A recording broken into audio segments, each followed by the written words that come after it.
Seorang wanita parubaya berdiri di samping seorang tukang daging.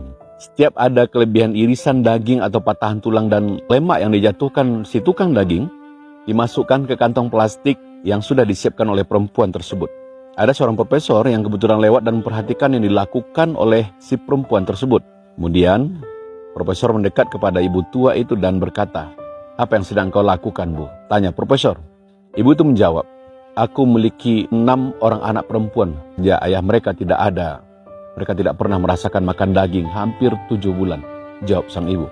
Jadi aku minta izin tukang daging ini untuk mengambil sepotong kecil tulang atau kulit lemak daging ini dan membuatkan masakan untuk anak-anak kami. Sang profesor sangat tersentuh dengan ucapan sang ibu. Kemudian bertanya lagi, "Tolong beritahu saya berapa banyak daging yang Anda butuhkan?" Dengan suara bergetar, sang ibu tadi menjawab, "Setengah kilo sudah lebih dari cukup, Pak."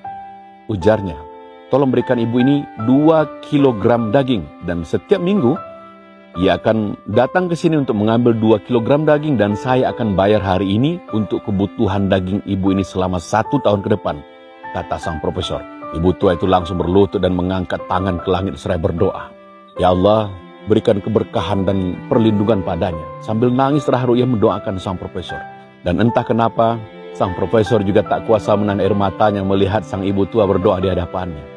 Hatinya merasa sangat damai, tenang dan bahagia. Sang profesor kembali ke rumahnya, bertemu dengan putrinya, lalu sang putri berkata, Papa kok kelihatan bahagia sekali hari ini?" tanya putrinya. Dan sang profesor menceritakan semua yang dialaminya dengan ibu tua dan tukang daging. Dan saya merasa bahwa Allah telah membuat saya pulih dan menyembuhkan penyakit saya. Saya bahkan merasakan kekuatan aneh mengalir dalam tubuh saya. Dan profesor bilang bahwa ia tidak akan melakukan perjalanan ke London, melakukan operasi jantung sesuai dengan jadwal yang sudah ditentukan tim dokter. Namun, keluarganya bersikeras bahwa ia harus berangkat ke London untuk operasi jantung. Lalu sang profesor tiba-tiba saja menangis seolah-olah ia tak pernah menangis seperti itu dalam hidupnya. Karena ia tidak tahu bagaimana kondisi setelah dioperasi. Sampai di London, sang profesor berada di rumah sakit dan dibersamai oleh tim medis yang sama yang pernah memeriksa kasus penyakitnya selama ini. Disampaikan oleh tim medis bahwa profesor harus terlebih dahulu melakukan pemeriksaan cepat sebelum dioperasi. Dan kawan-kawan tahu apa yang terjadi. Subhanallah. Setelah dilakukan pemeriksaan, sesuatu yang menakjubkan terjadi. Para dokter bergumam, "Periksa ulang ia, pindai sekali lagi. Bawa file-file lamanya ke sini," ujar dokter kepada tim medisnya. Sang profesor terkejut dan bertanya pada dokter, "Dokter, apa yang terjadi, Pak?